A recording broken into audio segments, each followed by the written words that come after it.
Hi all, welcome to SK innovations. இன்றைக்கி நம்ம என்ன பார்க்க போகிறோன்னா 10 நிமிஷத்துலேயே ஒரே ஒரு பொருளை பயன்படுத்தி பூஜை பாத்திரங்களை எவ்வளோ சூப்பராக க்ளீன் பண்ணலாம் அப்படின்ற வீடியோ தான் பார்க்க போகிறோம். 1 மந்த்தாகவே நாங்கள் சம்மர் ஹாலிடேஸ்க்கு ஊருக்கு போயிருந்ததால் பூஜை பாத்திரங்கள் இந்த மாதிரி கலரில் ஆகிடுச்சு. இதை ஈஸியாக எப்படி நான் க்ளீன் பண்ணுறேன்னு காட்டுறேன் உங்களுக்கு. ஃபஸ்ட்டு இந்த லிக்விட் யூஸ் பண்ணி தான் நான் இன்றைக்கி க்ளீன் பண்ணி காட்ட போகிறேன். அதுக்கு முன்னாடி நம்ம பூஜை பாத்திரங்களில் இருக்கக்கூடிய மஞ்சள், குங்குமம், எண்ணெய் பிசுக்கெலாம் நல்லா க்ளீன் பண்ணி தொடச்சி எடுத்துக்கிறேன். அதுக்கப்புறம் இந்த லிக்விடை பயன்படுத்தி ஒரு ஸ்க்ரப்பர்னால் நம்ம ஜஸ்ட்டு தேய்ச்சி எடுத்தால் போதும். சூப்பராக நல்லா பளபளன்னு க்ளீன் ஆகிடும். இதுக்கப்புறம் நம்ம வேறு எதையாச்சும் போட்டு தேய்க்கணுன்ட்டு அவசியம் இல்லை, ரொம்ப நேரம் ஊற வைக்கணுன்ட்டும் அவசியம் இல்லை. ஜஸ்ட்டு இந்த லிக்விடை தொட்டு இந்த மாதிரி ஸ்க்ரப்பரால் தேய்ச்சாலே போதும். எவ்வளோ ஒரு அழுக்காக இருந்தாலும் சரி, ஒரு வருஷம் நீங்கள் தேய்க்கவே இல்லை பரணையிலேருந்து பழைய பூஜை பாத்திரங்கள் எடுக்கிறீங்க, இல்லை ரொம்ப எண்ணெய் பிசுக்காக இருக்கக்கூடிய பூஜை பாத்திரம் எடுக்கிறீங்க அப்படின்னா கூட சூப்பராக க்ளீன் ஆகிடும்.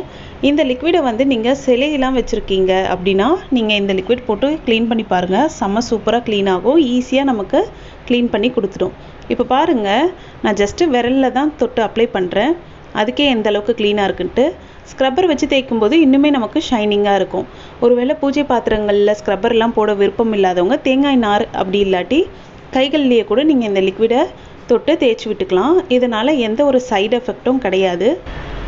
இதை நல்லா தேய்ச்சிட்ட பிறகு நம்ம நார்மலாக எப்படி வாஷ் பண்ணுவோமோ அந்த மாதிரி வாஷ் பண்ணிவிட்டு ஒரு க்ளீனான கிளாத் வச்சு தொடச்சி எடுத்துட்டா இந்த பூஜை பாத்திரங்கள் கருக்காமல் அப்படியே நல்லா பளிச்சுன்னு புதுசு மாதிரியே இருக்கும். இப்போ அடுத்து விளக்கையும் நான் உங்களுக்கு தேய்ச்சி காட்டுறேன். இந்த லிக்விடை பயன்படுத்தி பூஜை பாத்திரங்கள்ன்ட்டு இல்லை, உங்ககிட்ட இருக்கக்கூடிய பித்தளை, செம்பு பாத்திரங்களை நீங்கள் க்ளீன் பண்ணி எடுத்துக்கலாம். இது சிலைகள்லாம் க்ளீன் பண்ணுறதுக்கு நமக்கு ரொம்பவே கஷ்டமாக இருக்கும் இல்லைங்களா? இதை லிக்விட் யூஸ் பண்ணும்போது ஈஸியாக நம்ம க்ளீன் பண்ணிட முடியும். இதை நீங்கள் வெள்ளி பொருட்களுக்கெலாம் யூஸ் பண்ணலாமான்னு கேட்டால் இல்லை. வெள்ளி பொருட்களுக்கு ஆல்ரெடி நான் ஏற்கனவே ஒரு வீடியோ அப்லோட் பண்ணியிருக்கேன். அதை பார்த்து நீங்கள் எப்படி க்ளீன் பண்ணணும்னு தெரிஞ்சுக்கோங்க. இல்லை எனக்கு இந்த மாதிரி லிக்விட்லாம் வேண்டாம், வீட்டில் இருக்கக்கூடிய பொருளை பயன்படுத்தி தான் நான் க்ளீன் பண்ணணும்னு நீங்கள் நினைக்கிறீங்கன்னா அதுக்குமே நான் தனித்தனி வீடியோலாம் போட்டிருக்கேன். எல்லா வீடியோக்குமே பாசிட்டிவ் ரெஸ்பான்ஸ் தான் எனக்கு கிடச்சிருக்கு. வேணும் நீங்கள் கமெண்ட்ஸ் செக் பண்ணிவிட்டு கூட நீங்கள் அதை ட்ரை பண்ணி பார்க்கலாம். நம்மக்கிட்ட இருக்கக்கூடிய பூஜை பாத்திரங்கள்லேயே ஈஸியாக நம்ம வாஷ் பண்ணி பளிச்சுன்னு ஆகிட முடியும்னா அது என்னென்னா தாம்பூலத்தட்டு தான். அதே மாதிரி கொஞ்சம் கஷ்டமாக நமக்கு பிரைட்னஸ் கிடைக்கணும் அப்படின்னு ரொம்ப நேரம் தேய்க்கக்கூடிய பாத்திரம் எதுனா விளக்கு தான். அதனால தான் இது ரெண்டுத்தையுமே நான் உங்களுக்கு தேய்ச்சி காட்டுறேன். விளக்கு பாத்திரங்களுக்கு நீங்கள் அப்ளை பண்ணிவிட்டு இந்த டிசைன்லலாம் நீங்கள் கண்டிப்பாக ஒரு யூஸ் பண்ணாத டூத் ப்ரஷ் வச்சு இந்த மாதிரி நீங்கள் க்ளீன் பண்ணிக்கிட்டிங்கன்னா ரொம்பவே சூப்பராக க்ளீன் ஆகி வந்துடும். ரொம்ப நேரம் தேய்க்கணுன்ட்டு அவசியம் இல்லை. இந்த மாதிரி ஜஸ்ட்டு அந்த லிக்விடை தொட்டு நீங்கள் அப்ளை பண்ணி நல்லா தேய்ச்சி விட்டால் போதும். ரொம்ப நேரம் தேய்க்கணும்னு அவசியம் இல்லை. இப்போ பார்த்தீங்கன்னா இந்த விளக்கும் நல்லா க்ளீன் பண்ணியாச்சு, வாஷ் பண்ணிவிட்டு தொடச்சும் எடுத்தாச்சு. இப்போ இதே மாதிரி மற்ற பூச்சி பாத்திரங்களும் நான் துலக்கி எடுத்துக்கிட்டேன்.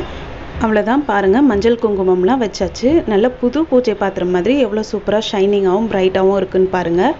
ரொம்ப நேரம் டைம் ஸ்பெண்ட் பண்ணாமல் ஒரு 5-10 நிமிஷத்துலேயே மொத்த பூஜை பாத்திரமும் தேய்க்கணுன்னா இந்த லிக்விட் நீங்கள் யூஸ் பண்ணலாம். இது என்னதுன்னா ஹாப்பி பிளானட் அப்படின்ற லிக்விட் தான். இந்த லிக்விட் யூஸ் பண்ணுறதுனால நமக்கு கைகள்லாம் சைடு எஃபெக்டோ இல்லை பொருட்களுக்கு சைடு எஃபெக்டோ எதுவுமே வராது. ஏன்னா இது இயற்கையான முறையில், அதாவது ஆர்கானிக் ஆசிட் மூலமாக தான் இந்த கிளீனர் செஞ்சுருக்காங்க.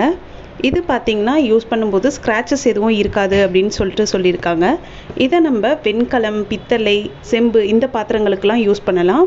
அது மட்டும் இல்லாமல் நம்ம இதை செம்பு, பித்தளை, வாட்டர் பாட்டில், அதுக்கப்புறம் பாத்திரங்கள், சிலை, பூஜை பாத்திரம் இந்த மாதிரி எல்லாத்துக்குமே நம்ம க்ளீன் பண்ண யூஸ் பண்ணலாம். இது 300 ml 300 ரூபாய் எம்ஆர்பி போட்டிருந்தது. அமேசானில் நான் 200 ருபீஸ்க்கு வாங்கினேன். பாட்டில் பார்த்திங்கன்னா கண்ணாடி தான். ஃபஸ்ட்டு எனக்கு நான் ஆர்டர் பண்ணும்போது உடஞ்சி தான் வந்தது. அதுக்கப்புறம் கம்ப்ளைண்ட் ரைஸ் பண்ண பிறகு எனக்கு திரும்பவும் அனுப்பியிருந்தாங்க. அதுக்கப்புறம் தான் இந்த லிக்விட் நான் யூஸ் பண்ணி பார்த்தேன். ரொம்பவே நல்லா இருந்துச்சு. அதுக்கடுத்து நான் இந்த மாதிரி வீடியோ எடுத்தேன். நீங்கள் பூஜை பாத்திரங்கள் க்ளீன் பண்ணுறதுக்கு ரொம்ப நேரம் டைம் ஸ்பெண்ட் பண்ண வேண்டாம், காசு போட்டாலும் பரவாயில்ல, எனக்கு ஈஸியாக க்ளீன் பண்ணணும்னு நினச்சிங்கன்னா இந்த லிக்விட் உங்களுக்கு ரொம்பவே யூஸ்ஃபுல்லாக இருக்கும். இந்த மாதிரி தொடர்ந்து நம்ம சேனலில் நல்ல நல்ல வீடியோஸ் நீங்கள் தொடர்ந்து பார்க்கணுன்னா நம்ம சேனலை மறக்காமல் சப்ஸ்கிரைப் பண்ணிக்கோங்க. இந்த வீடியோ உங்களுக்கு பிடிச்சிருந்தா ஃப்ரெண்ட்ஸ் அண்ட் ஃபேமிலிக்கு ஷேர் பண்ணுங்கள். தேங்க்யூ ஃபார் வாட்சிங்.